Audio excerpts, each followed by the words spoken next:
Good evening, everyone. This is Pastor C, your breakthrough transformational coach, your sister, and your friend. And I want to thank you for tuning back in as we are on day 23 of 27 Days of Fire, the road to 67, my road of 66 years leading up to my birthday, April the 27th.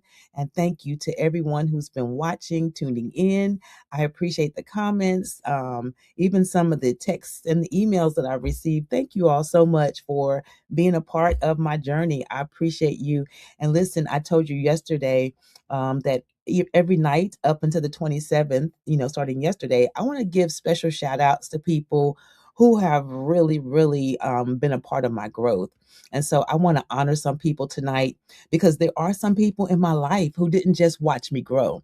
They helped me carry through some seasons. So tonight, again, I honor my mom, Shirley Robinson. Thank you so much for being there for me, for just being that example of what a woman should be and how to carry yourself. I mean, you did so much and continue to do. I thank you so much, Mom. You are the bomb.com.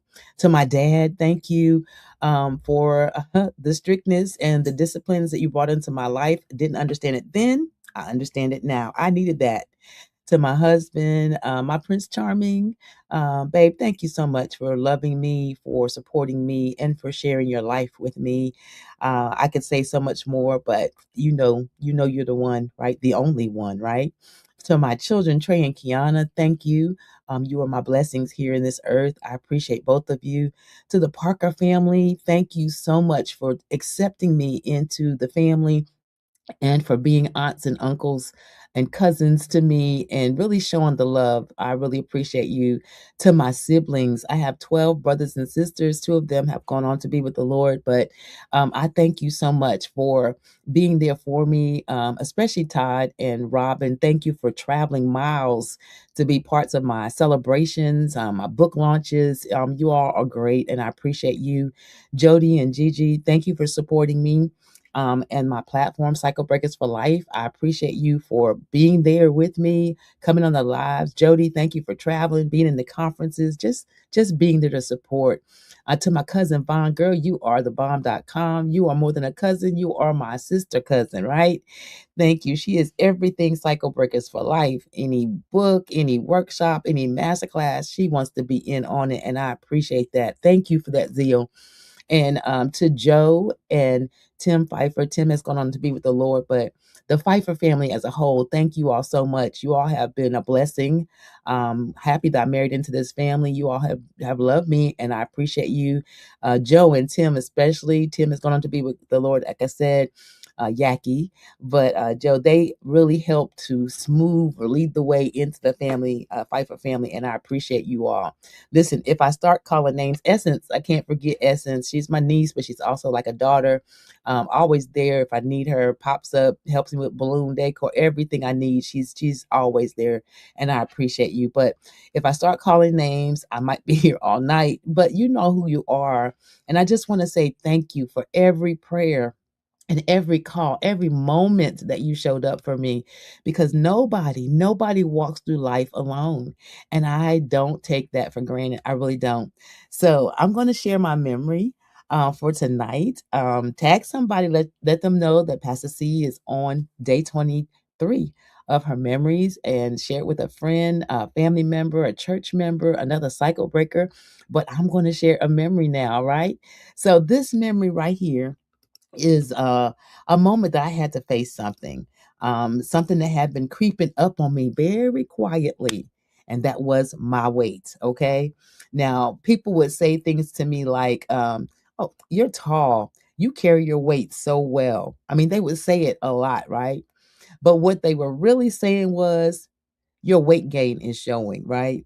And guess what? I knew it because it got so that I couldn't even climb stairs without getting tired. I couldn't really breathe right. Even praising God, I mean, one good shout and I was winded. And I said, this has to change. I made up in my mind I had to change. So I started my weight loss journey. And listen, let me tell you, it wasn't easy. The discipline, the consistency, the saying no to things I wanted. Whew, that butter pecan ice cream, right? The pushing myself when I didn't feel like it. It was a struggle in the beginning. But when I started seeing the results, got on the scales and saw I had dropped 5 pounds here or 6 pounds there, I want to tell you, I locked into that journey. Exercise and meal prepping, rest, you name it. I was doing whatever I needed to do, getting my steps in. I was doing it. And I lost about 76 pounds. Now, that part was great, but something else started happening. While I was exercising, if I turned a certain way, I would feel this sharp pain on my side. I would adjust and it would go away. So I kept on exercising, walking, jogging, not jogging, walking, getting my steps in, all that stuff until one day, I think my husband was at a family event. But anyway, I had gone downstairs to exercise and I got on that large, those big, large exercise balls. Well, I was doing the exercises, where you sit up, on the ball. And that pain hit me again, like nothing I had ever felt before. I mean, it felt like someone was just taking a knife and just stabbing me in my side. I couldn't move. I couldn't stand up straight. I had to literally shift like inch by inch to get those steps, to get to the steps, to grab my phone and call my husband. And when he came on the line, I told him, babe, you need to come home. And I mean, come home now. And when he asked me what was going on, I told him as well as I could. And when he got there, he helped me upstairs, got me in the car, and we went straight to the hospital. And after some tests, we were waiting and no, I was not pregnant. I mean, for real, I was not pregnant. Okay. But the doctor came back and said, we found a mass attached to your ovary and it needs to be removed right away. So they scheduled surgery for the next week. So, I got myself ready, got there, prepared, and they said, we need to reschedule. And I was like kind of appalled. I was worried, a little confused. And then they explained that they wanted to bring in a cancer specialist because of the large size of the mass. They were not sure if it was cancerous or not. So that moment when those words hit, it's like everything slows down in slow motion. I mean, your mind starts racing. What if? What does this mean? What happens next? I mean, you start thinking about your family, your children, your grandchildren, your future, your life, and fear tries to take over. I mean, anxiety, uncertainty, your thoughts won't stop moving, and your peace feels like it's slipping.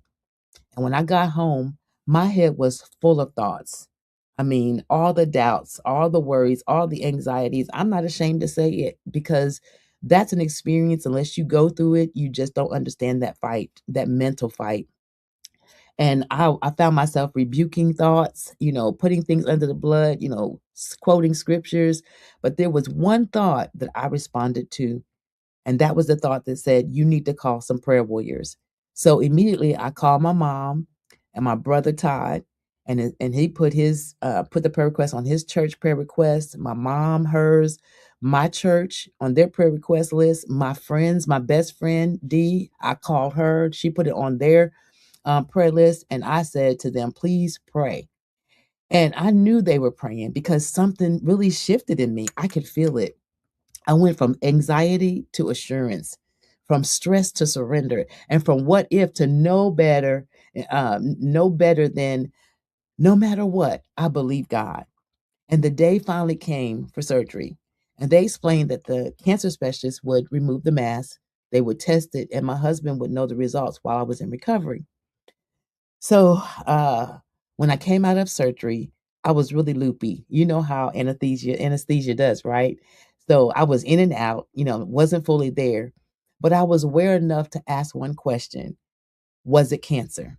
And the nurse told me later. She said she shared the report, and when she told me it wasn't, that I said, "Thank you, Jesus," and went right back to sleep. But hours later, when I was fully awake, the doctor came in and explained that the mass attached to my ovary was the size of a man's 6.5 shoe, but it was not cancerous. They removed the ovary, removed the mass, and said all is well. That I would need to, recuperate for 6 weeks, but after that, I would be good as new. And right there, I mean, relief came to me like you wouldn't believe. I relaxed, peace flooded flooded my heart, my mind, my soul. And I tell you, gratitude filled my heart. I was so grateful to God for how He had stepped in and provided healing for me, because what I feared, God had already handled. That Jeremiah 29:11, thoughts of peace and not of evil. But here is the fire in that moment. This is what the fire revealed, that sometimes the thing you're trying to fix on the outside is exposing something deeper on the inside. I thought I was just losing weight or trying to lose weight on a weight loss journey, but God used that journey to reveal something that needed my attention. And hear me, pressure will reveal what you really believe. Now, not what you say, but what you stand on when everything is uncertain.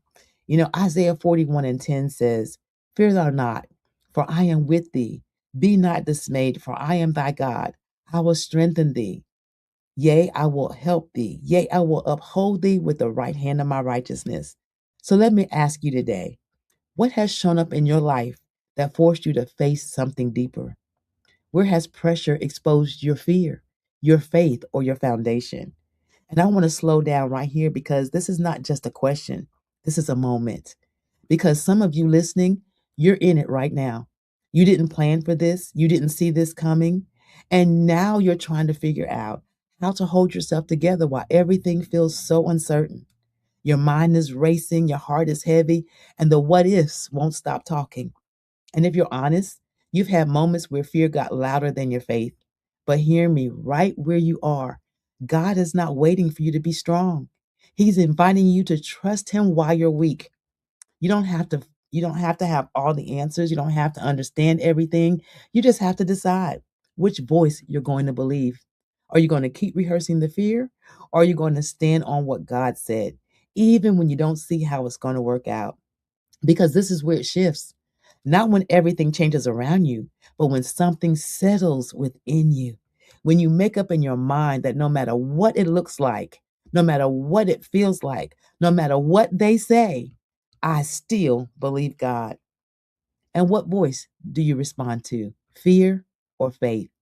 So if you've ever had moments where you had to choose to believe God anyway, then drop some fire in the comments, because the fire will reveal this too. What shakes you doesn't have to break you. So this is day 23 of 27 days of fire, the road to 67. And Lord willing, I will see you tomorrow. And remember, no matter what, just believe God. This is Pastor C, your breakthrough transformational coach, and you have a very blessed evening. God bless.